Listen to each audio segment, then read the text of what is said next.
واپس چلے جائیں۔ حسین ابن علی کہتے ہیں میرے پاس 150 خطوط آئے ہیں، میں ان خطوطوں کا کیا کروں گا جن لوگوں نے التجائیں کی ہے، دعائیں کی ہے، تمنائیں کی ہے کہ اے حسین ابن علی آ جائے، لیکن حضرات محترم اب وہ بندہ کہتا ہے اے حسین ابن علی، ان لوگوں کا دعویٰ ہے کہ وہ آپ کے ہاتھ پر بیعت کیے ہیں، لیکن جان لیجئے وہ بیعت کا دعویٰ کیے ہیں لیکن ان کی تلواریں یزید کے ساتھ مل گئی ہے، وہ آپ کے خلاف ہو گئے ہیں، اور میں آپ کو یہ کہتا ہوں کہ یہیں سے واپس چلے جائیں۔ اب حضرات محترم لیکن میرا امام کہتا ہے سفر جاری رکھا جائے، تیزی کے ساتھ آگے بڑھتے ہیں۔ اب حضرات محترم راوی لکھتا ہے کہ ایک مقام آتا ہے جس کا نام زبالہ رہتا ہے، زبالہ یہ ایک مقام کا نام ہے، وہاں پر روکا جاتا ہے۔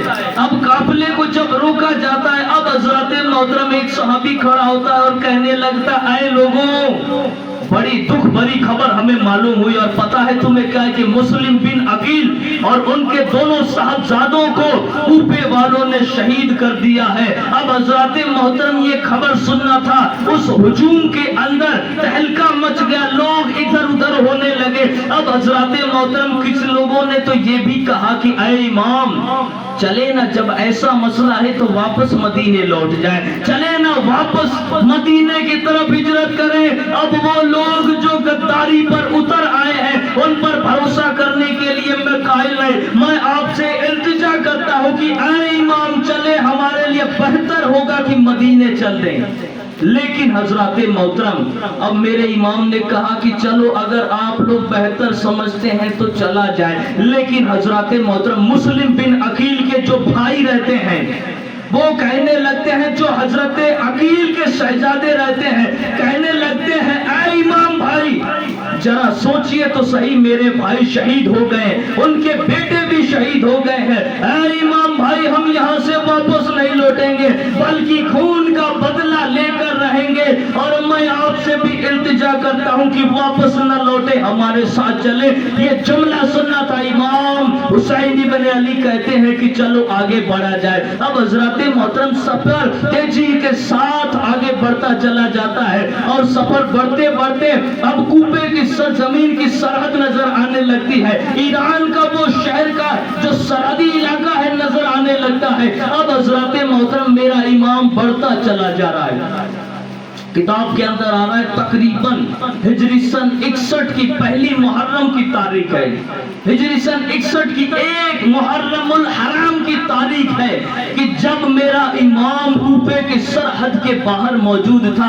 اب حضرات محترم وہاں سامنے سے حر بن یزید 1000 کا لشکر لے کر آتا ہے، اور آنے کے بعد میرے امام کے راستے کو روکتا ہے اور کہنے لگتا ہے اے امام مجھے عبید اللہ ابن زیاد نے گورنر کے طور پر یہ حکم دیا ہے کہ امام علی مقام جہاں بھی دکھے انہیں گرفتار کر لینا۔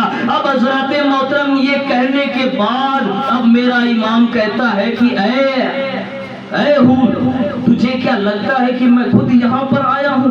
تجھے کیا لگتا ہے کہ میں تیرے بلانے پر یہاں پر آیا ہوں؟ نہ میں تو ان لوگوں کے خطوں کو پڑھ کر آیا ہوں، اور میں تجھے بتا دیتا ہوں اے حور میں کسی کے بلانے پر نہیں بلکہ ان مظلوموں نے جو 150 خط مجھے لکھ کر بھیجا ہے اور یہ التجا کی ہے کہ اے امام علی مقام یہاں پر آئیں اور ہمیں آپ کے بیعت کرنی ہے، یہ جملہ سن کر میں یہاں پر آیا ہوں۔ حور کہتا ہے یہ حضور مجھے اس کا کوئی خواب نہیں، مجھے اس کے بارے میں کچھ بھی معلوم نہیں، یہ خط کا کیا مسئلہ ہے میں بالکل بھی نہیں جانتا۔ اب حضرات محترم اب میرا امام کہتا ہے کہ اے حر میں تجھے بتاتا ہوں یہ جو 1000 کا لشکر لے کر آیا ہے نا، کتنے اتنے اس میں بھی موجود ہیں جن لوگوں نے مجھے خط لکھا تھا، جن لوگوں نے التجا کی تھی کہ اے حسین ابن علی آئیں ہمیں آپ کے ہاتھ پر بیعت کرنی ہے۔ حور بن یزید کہتے ہیں کہ ایسا کیسے ہو سکتا ہے، جن لوگوں نے آپ کو خط لکھا ہے